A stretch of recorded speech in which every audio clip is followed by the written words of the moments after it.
I'm Chris, and I'm here today with Nishiki Sugawara-Beda to talk about her career and her pieces in the Women's Caucus of Art exhibition, The Space Between, displayed at Alpha Art Gallery. How are you doing today? Good, very good. Thank you. How are you? I'm doing great. Pleasure to have you.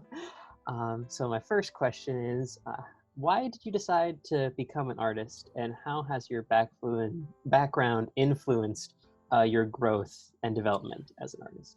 Right. So that I have to go back pretty far back. So I was born in a family in Japan, and my family, they were always making things. They were not. They didn't satisfied with things that we could buy. So we saw a table and we like it, and that means we have to go get the wood and make something like that what we saw. And I remember when I was little, I was sanding it and putting a lacquer on the tabletop, and my parents, they were still using that table. That's awesome. Yeah, also my mother, she always wanted to do something from scratch so that she understands the process, not necessarily producing all, but like just at least she has done, so that she experienced firsthand. And that's something that I definitely inherited. When I was in high school, started to think about the future. Art was never on the table, never. It was not on the table to choose from. But I was always curious, and I wanted to know outside world. So that once I graduated the high school and went on college, and I also wanted to experience the sort of so-called society, like a worker, in a society. So I did that when I was in Japan for a couple of years. Then, I always wanted to go outside because I saw some beautiful images on the TV and exotic, and just needed to see in person, like you see it and then maybe taste it. So I went on traveling.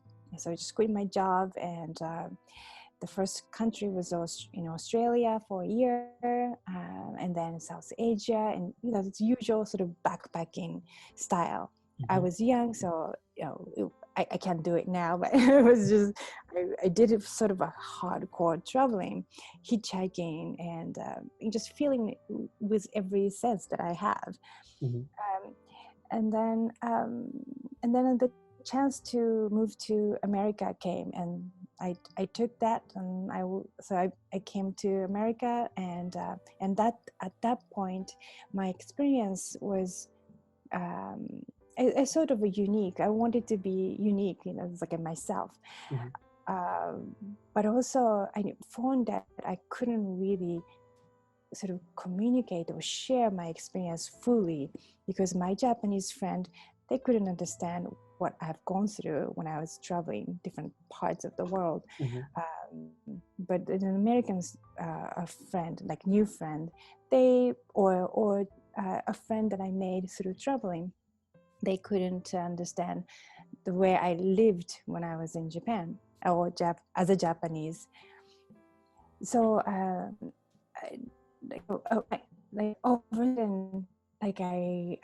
became a sort of alone culturally, and then I started searching for like what really is like me, or culturally speaking, and also I always wanted to, as I said, because my family always wanted to make something original.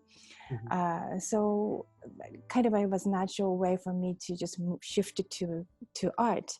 And as an adult, it was a conscious choice to become an artist. And then now I know that at that point I was not aware of it, but now I know that art became a tool for me to understand and digest my experience, and also a way to bring all the culture that I encountered together. So seemingly unharmonious elements, but in a harmonious way, so that I can present. Yeah, that's awesome. Okay. Perfect.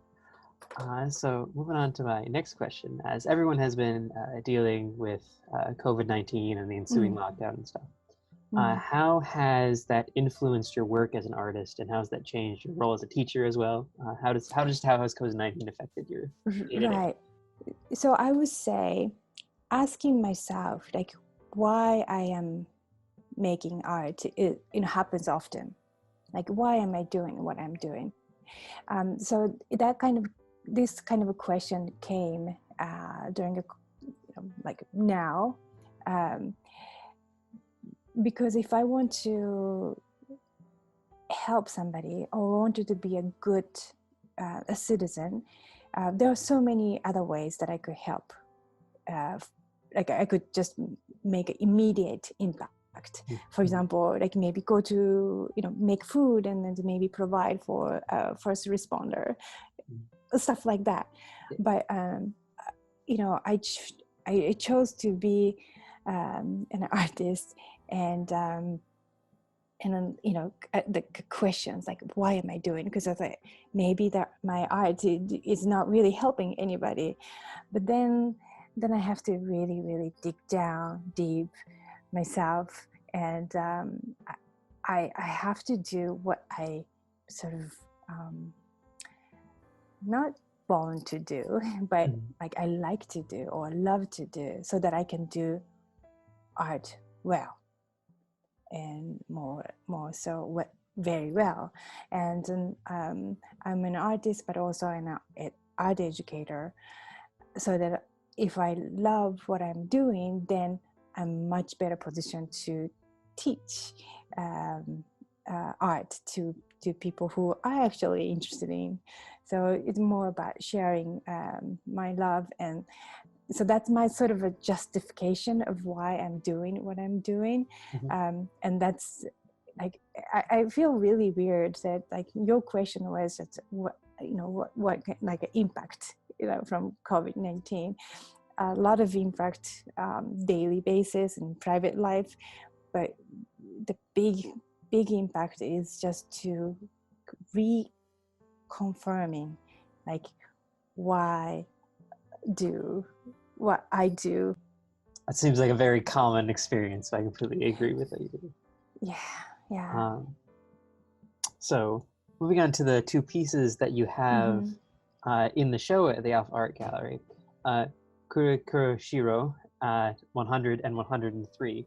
I was wondering if you could talk about the physical process of creating these art pieces, and like why did you choose sumi on wood to represent your ideas and have that as your medium? Yeah. So just to process the physical process first. It's a sumi, and a sumi is made of a soot and animal glue. And I can just talk about a little bit more the detail of sumi, because that's something that I'm very interested in. So sumi, and then the wood support was needed for that work, because it's stable and it's sturdy. So maybe you can just see some works in the back. That's just in progress, but that's a paper. So very different materials. So wood, that wood has a gesso, and that's a handmade gesso with the, for that case, I believe it was a zinc white and alabaster mixture with animal glue.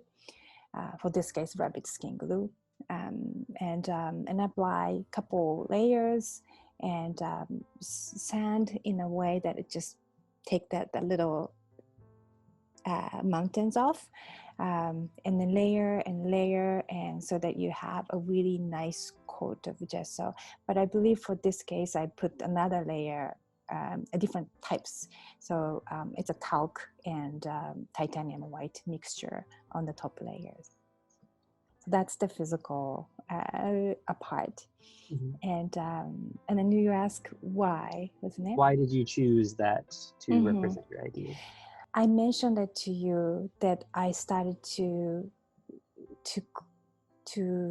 search for my cultural identity early on. So to me, finding something that sort of grounds me culturally or maybe artistically was a key to move forward. So I recently, probably 15 years ago, I started to notice that, like, okay, calligraphy, Japanese calligraphy, is a, like, it holds some sort of a key to understanding my culture, because it's a writing, but at the same time it's art. It's a black and white art on a paper, and so I started to research traditional Japanese activities, and to search for the key to unlock the sort of beauty of calligraphy, because calligraphy is to transmit the meaning of the language using the character and transmit to the surface of the paper, right? So by doing that, I started to get into more and more about of the materials that associated with calligraphy, which is sumi. So the sumi, I recently I'm using sumi more exclusively. It's been this way for the last couple of years, but now I more and more I want to know sumi scientifically and also poetically and culturally. So I went to Nara, that's the city adjacent to Osaka and Kyoto, that Kansai region in Japan. The Nara is the place where more than 95% of sumi is still, being produced. So went there and then just visited quite a few sumi shops, and one of them I visited like many times. And so that they're like, oh, Nishiki came again. And but by doing that, I was finally allowed to visit one of the most important section of the sumi shop complex, but only to me maybe, that which is the suit making or suit producing section. So because the soot is the coloring agent for sumi. So well, it's going to be a long story once I started talking about sumi. So I'll just stop right now. But the reason why I started using sumi is just because of I wanted to be true to my heritage, and maybe not the true. It's just more wanted to bring that heritage to my vocabulary, or understand well, so that I can use it. Yeah, that's awesome. I mean, that's really cool. Like, thank you. Connecting like your cultural heritage, but your own voice. That's incredible. It's like what anyone could want to do. So that's amazing. Yeah, and it's beautiful. From what I've seen, it just looks. I mean, you can see that it's black and like a black, but there's so many like tones and temperatures and depth in black that you can explore. So I'm using quite few sumi sticks to make my own ink and sort of orchestrate them, so that like you can have a little bit of bluish and reddish, and depends on the ground that I use, like different types of gesso, different types of paper. It really changed the appearance of sumi. Yeah, that's awesome. I can't wait to learn more about it, because it just seems so fascinating. So talking about these two pieces, what was your inspiration for them? Like, where did that come from? So these work are the sort of similar, coming from a similar a same series, but I do have maybe 20, 30, 40 of those right now. I'm planning to make more, but one day I realized that when I was looking at my paintings, it appeared to me as a landscape. You just sort of like a landscape format, and then realized that this is a landscape. Maybe the landscape is more internal, more reflective, more sort of spiritual landscape, not a specific place. But once I decided that yes, that's the landscape that I'm painting, then I started to become more conscious about the space where maybe like I could travel to for a day or for a little moment to sort of think about my I would say spiritual world. It doesn't mean that like the spiritual world is only one thing. Also, it can change from time to time, maybe a year to year or day to day. So my hope is to create many so that the viewer can see them and maybe find one that speaks to them for that moment, and maybe they like the image itself becomes a catalyst to form their own spiritual sort of space visually for the moment. So it's, my painting is not about their, the world or my world. It is just somewhere between that we can just sort of take and then digest and then go somewhere else. So that kind of transitions perfectly into my next question, where you kind of just touched on it a little bit, like what do you want viewers to take away when they view your art? I think I would add that so the individual work is small, so that it provides a viewer with a moment for them to engage more privately and more intimately. In that way, there's no like other people coming in, right? So overall, with the individual work, as I said, like I want them to sort of see something in it that like they can just take the visual with them, and after they leave the gallery or maybe just away from a computer, they can form some world. And another part, maybe in the form of exhibition, like a solo exhibition or corner of exhibition of my work.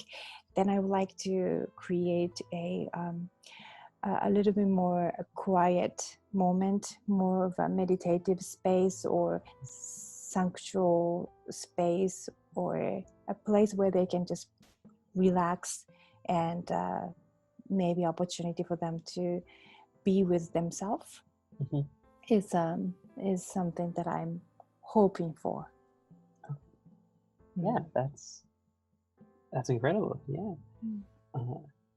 So then, kind of taking a step back to something we talked about a little earlier, I feel like you also kind of touched on this a little bit too, but what do you feel is unique about your own voice in your own art? Yes. I'm not really sure if it's unique or not, but I would say my work visually, conceptually, I would say quiet and subtle. But again, my hope is that if I reach someone's heart deeply, then the effect might be much bigger. And so that like what I'm trying to do is not to create a maybe visual impact or like a huge shift on the surface. I'm trying to go, I'm hoping, go deeper and then, you know, change a little direction so that, you know, if we changed like a, for example, rocket, if we change like 1 degree, that's huge difference for them. So that's something that I'm hoping to do, and I aim to do. And so I'm keeping to refine my techniques and thinking, and also attitude toward art making. Yeah, that's kind of perfect, actually. That's great. So then my last question is, do you have any other pieces you're working on right now? You can tell us a little about like the process, stuff like that, and where could other people find some of your art in other places? So that one, this one, yes, I just was painting right before. So during the summer, I had occasion to work on paper, and because it's called paper gallery, it has to be paper. And I was going to make more during on sumi on wood this summer, but because I started with paper earlier on in the summer, I started to just dig into different types of paper. So I've been painting with paper now. So I think that's something like I would like to just do more of right now. But I prepared a lot of surface with for the wood, so I'm ready for that too. In terms of where you can find at this moment for this fall, I do not have a solo exhibition lineup. For spring, I will have a spring solo exhibition in Wisconsin. I will give you an information later. Maybe you can embed right here. Yeah, we'll put it right there in the description somewhere. But I'm participating in lots of group shows, and my actually excitement right now is I'm making my own catalog. Published through Excuse magazine, sorry. So, you know, working with the designer and art historian to write an essay, and then looking back. So that catalog actually spanned from 2012-ish to now. So it's just sort of a moment for me to reflect on the works that I produced. Which is a lot. So that's really excites me, and then also I'm trying to keep up with my website, clean and update. So the website might be the best place where people can see my work. Well, that's perfect. We'll definitely look forward to seeing you in the catalog and see what else we can see on the website. So if any of you guys would like to see more about the space between or Nishiki and her work, you can check out Alpha Art Gallery or her own website. We'll see it all over the place. Thank you so much for your time today. Thank you so much. You pronounced my name perfectly. Yes, there we go. Got it right.